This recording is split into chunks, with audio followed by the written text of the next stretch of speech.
Guys, I hope you can see what I see. Yes, Ukraine went on a counterattack on the eastern front lines, taking back some of the territories. Let's go to the timeline. So it was yesterday and it is today. This is the New York settlement. The name is similar to the New York City in the United States, but you may see that different letters are used. So before, Russians indeed were spotted in the northern part of the New York, so they occupied the entire settlement. But what did Ukraine did yesterday and the day before yesterday? It sent some of the reinforcements, a very capable assault brigades, and they were able to enter the New York once again, pushing Russians out. Absolutely incredible operation by Ukrainian armed forces if we speak about the current situation on the front lines, because indeed the eastern side for Ukraine is very difficult. But even here we have the positive news, so the assault for the Russian army is not going according to their plan. Yes, they have the advantage, they have numerous of the resources, but it is the sign that Ukrainian defense will not give up. Yes, sometimes Ukraine does mistakes in defense, but this is outstanding. I can't actually recall that Ukraine was so successful in repelling the Russian armed forces in one of the most dense frontline spots where Russia definitely has lots of the resources.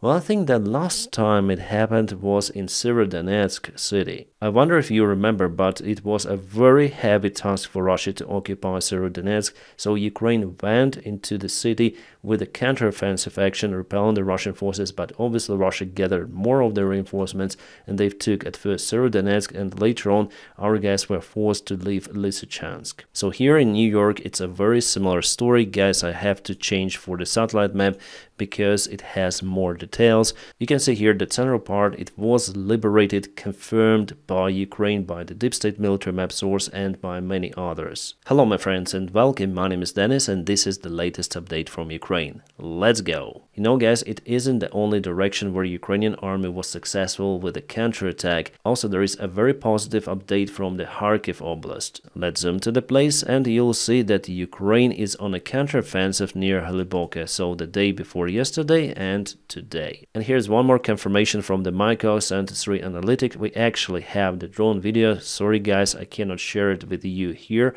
because of the platform restrictions. Lots of the stuff I share on my Telegram with almost no censorship, so I highly recommend you to check it out. So what happened here? Ukraine again sent some of the reinforcements to the region for the successful counterstrike. We know that Russia took some part of their army from the northern part of the Kharkiv region to defend the Kursk Oblast. That's why they weakened their resources in this particular region. Well, after all, I believe that for now it's not a high priority for Russia to keep the ground in the northern part of the Kharkiv Oblast. They want to offense in the east. And for the successful offensive, they obviously need resources, and they take those resources from the areas which are not that important for them. I think that there is the possibility that Ukraine will go on a larger scale counterattack in the Kharkiv Oblast, liberating the entire region. And it is only possible with a special military operation of Ukraine in Kursk. The official Russia may say that it doesn't influence their army, that they successfully stopped the Ukrainian offensive in Kursk, and they don't need extra reserves. But come on, according to the new data, Russia used around 60,000 new soldiers to protect the Kursk Oblast. 60,000, just imagine that number somewhere on the east. Russia had to disperse their forces with the Kursk operation. That's why I consider that the Kursk operation was successful for Ukraine. Or I may say is successful because it's still ongoing. On my Telegram channel, where I publish the recent information and also some interesting stuff for my followers, I organized the voting. Today is 1 month since Ukraine has started a special military operation in Kursk Oblast. Sorry about my mistakes. Do you think that the operation is successful? 89% answered that indeed it is successful, and 11 no it isn't. But we have the open channel, so it is also open for the Russian bots and some of the haters of the job that I do, or my personal haters. But still we have the majority, 89% stated that indeed the operation is successful, and I share this opinion. Well, maybe it is not 100% successful because Russia is still attacking the eastern side of Ukraine. They didn't withdraw their forces. Maybe it was the the main goal of the operation, but in general, from the tactical perspective and from the perspective I just told you a couple of minutes ago, that Russia now has to disperse their forces, well, this operation is great, absolutely great. Also, it crosses one more Putin's red line, showing that Russia is definitely weak. It is unable to defend itself against Ukraine, a very small country compared to the Russian Federation with much less military resources. But the nuclear superpower Russian Federation is unable to do something with it. For the second or the third day consecutive, I don't see the huge movement of the Ukrainian army in the Kursk region. Yes, Ukrainian officials say that Ukraine moves ahead, but in fact there are mainly no changes of the front lines, well, mainly because Russia sent some of the new reinforcements, as I said to you, 60,000 new troops. They also constantly try to establish supplies for their blocked region of Glushkova. As for today, they built one more Panton bridge, which I don't think will live for a very long time. The problem is that this river is kind of narrow, so Russians may build lots of the Panton bridges, but all of them are spotted by Ukrainian intelligence and surveillance, and they've been hit by HIMARS usually. But also, guys, to be fair, I have to tell also about the bad news from the front lines. And we're speaking about the Russian breakthrough in Pokrovsk direction. So yesterday I told you that Ukraine did some sort of the counteroffensive in Selidova, repelling the Russian forces. Yes, it is the successful part, but the bad part that Russians moved towards south, so they now hesitate to go towards Pokrovsk. They keep standstill position and wait, and now they concentrate to go to the south. Let me show you the latest update. So it is the day before yesterday. It is yesterday with the Ukrainian successful counterattack.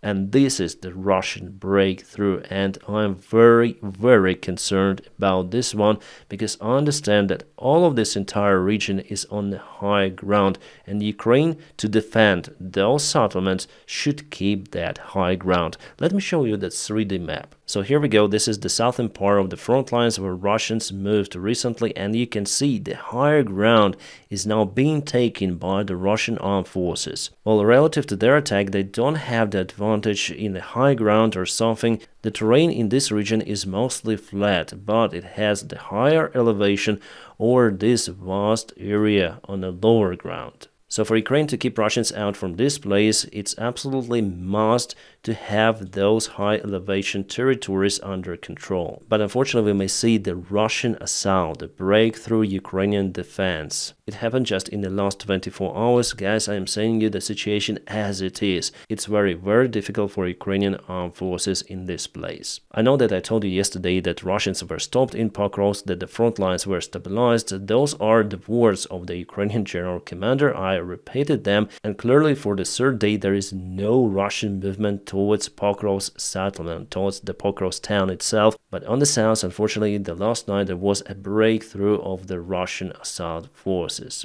And now they create a huge threat for this entire region, for all of the Ukrainian armed forces group deployed in all of those settlements, and obviously in those fields because they're on a lower ground. If Russia advances fast and they take this area, they might encircle Ukrainian armed forces and devastate the Ukrainian units fully by using the higher ground for their mortars and artillery systems. So it's a very, very tricky, and Ukraine obviously should do something with it really fast. Again, I want to show you this breakthrough. So yesterday night and this afternoon, Russia now goes to this settlement. It's called Ukrainsk, and also to Hirnik settlement, unfortunately. And Karakhivka is the last settlement on their way to encircle Ukrainian armed forces. Russians don't even need to assault from Krasnohorivka to this area. They may go to that lake and to that river, and by doing so, they'll cut Ukrainian armed forces in this entire region from all of these supplies. Let me show you from this perspective. So here's the lake, this is the river, here are the Russian armed forces in Krasnohorivka, and here is the offense of the Russian army. And let's measure the distance. So totally they have to cover less than 5 kilometers to encircle this place. So I want you to understand that the bottleneck is not that big. Here is the bottleneck. It's very, very narrow. And this task could be one of the biggest Russian priorities. So in the worst case scenario, Ukraine will be forced to leave this entire place. So luckily, there are some of the roads to do it. And only after that, I think that Russia will concentrate entire force of this army to attack Pokrovsk. Here we have also the confirmation from Miko Center 3 about the Pokrovsk direction. So Russia took the ground, and also unfortunately Ukraine lost some of the armored vehicles, the infantry personal vehicles, but also Ukraine caused some of the devastation for the Russian army. So in Davydov it was a successful Ukrainian counterattack. I told you about it yesterday. So guys, please follow me on YouTube to be updated on what is really happening in Ukraine, and not only, because here we discuss not just the front lines but the news in general. Yes, I concentrate on the Ukrainian topic mostly, but you know, the situation, or the war, it's better to say, in Ukraine influences our world. And also we see how Russia tries one more attack vector near Peshana. They want to go to Oskil River, so let me play you the timeline. So Russia little by little is moving in this place. It's relatively a fast movement, basically because there are no any settlements. Ukraine may only use the 3 lines for the defense, so the defense usually happens in the settlements, where you may hide in the buildings, in the basements, but in the open fields, well, it's really hard to stop the enemy if you do not have the robust defense lines, as for example Russia built on the southern part of Ukraine. And that's what we have on that part of the front lines. Russia is moving closer to the very important river, losing their vehicles but also causing losses for Ukraine. Guys, by the way, if you like the job that I do daily on YouTube, you may also support me on Patreon. The link for my Patreon page is available right in the video description below. Thank you for maintaining my motivation. And now let's go obviously to the other news. There was one more Ramstein meeting today. By the way, Zelensky went to Germany to attend this meeting personally.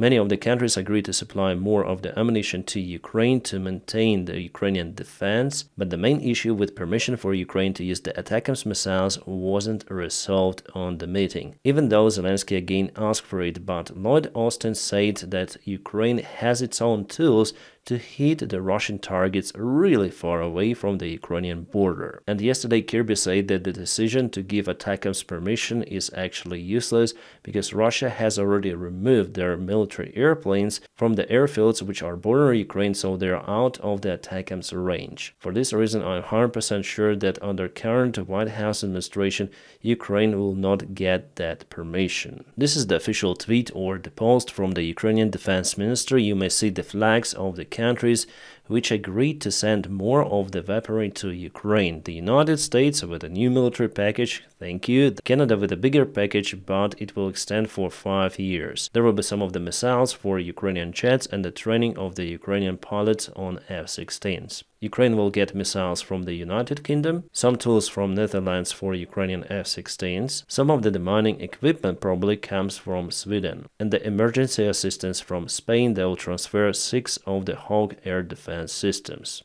Those are short up to middle range and could be used against the Russian attack aircraft like Sukhoi 25 and the Russian helicopters. Plus obviously drones, which Russia uses a lot recently. Also we know that Ukraine will obtain 12 more of the Panzer Haubitze Hotwasses from Germany. Plus Denmark together with Netherlands and Germany will supply 77 of the Leopard 1 tanks. To be more correct, Leopard 1A modification with extra armor. Meanwhile, Russia gets its military support from Iran, and it's been reported that Iran has already sent some of the ballistic missiles to Russia.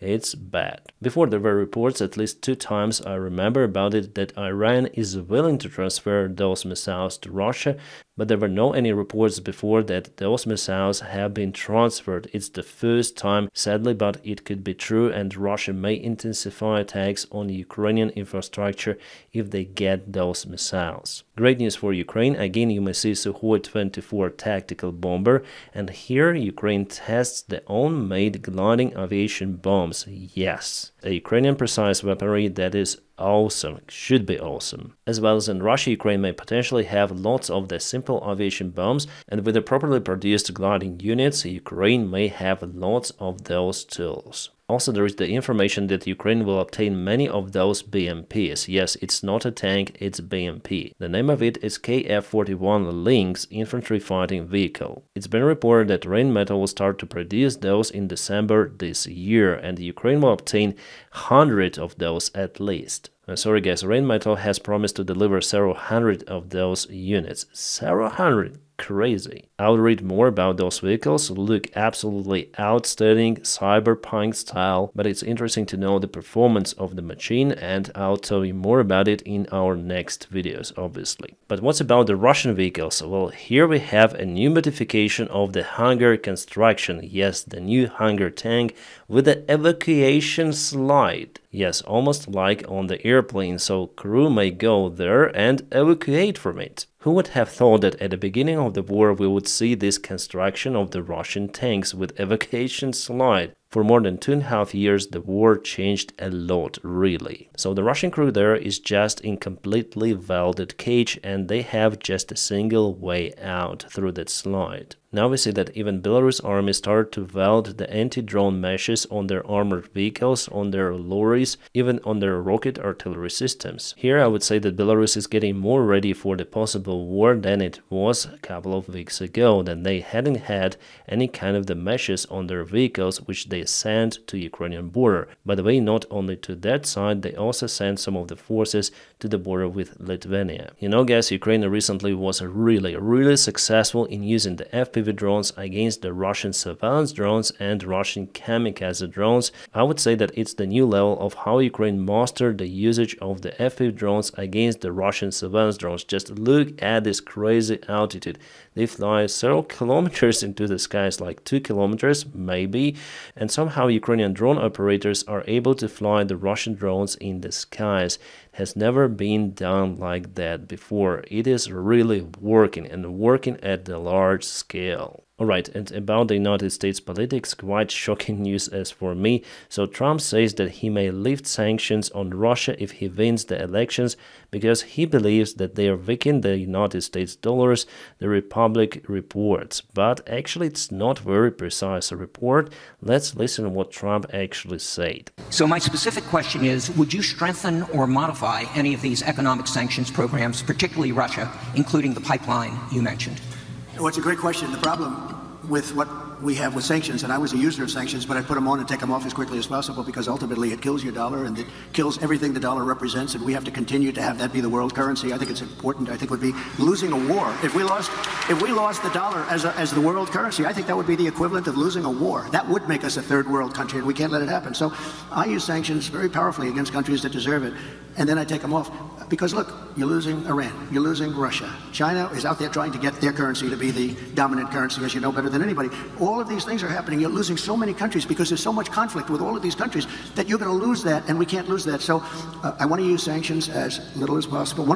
Hopefully you were able to hear him. So he didn't say in his speech that he would lift sanctions on Russia, no. But at the same time, Trump shows the signs that he is willing to soften the sanctions because somehow he connects those to the United States currency. I wonder how the Russian economy really influences the United States dollar, because after all there is no big trade now between Russia and the United States. I understand that in a global world everything is interconnected, but if we check out the statistics, after the sanctions were applied in Russia, nothing happened to dollar. Yes, there is the loss of the currency cost. It is normal. It happens throughout decades and centuries. 100 years ago, $10,000 was a fortune. Now it's okay, but not too much. So this trend is natural. But saying that the long-term sanctions on Russia or Iran will devolve somehow the United States currency, it's nonsense. So actually in general there is a bad sign with this Trump speech. Again, it doesn't mean that he would lift sanctions on Russia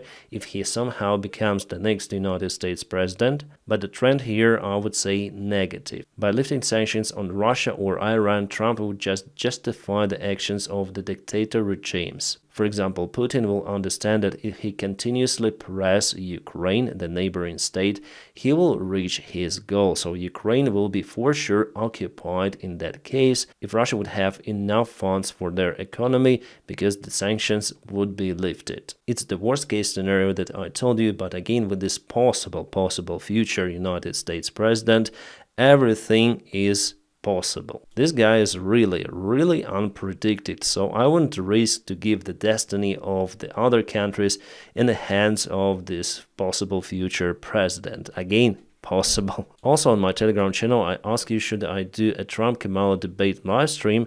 The debate will happen very soon on 10th of September. And you voted no, I shouldn't do it. So I will not do it, guys, because you decided so. I like my Telegram. It's the way for the communication with my audience and to share the very interesting information live to everyone. There I share lots of the interesting stuff around Ukraine and not only. Now, my friends, please don't forget to press your huge like to this video. By doing so, you help me a lot. And as usual, I wish you all a peaceful sky wherever you are and have a great time.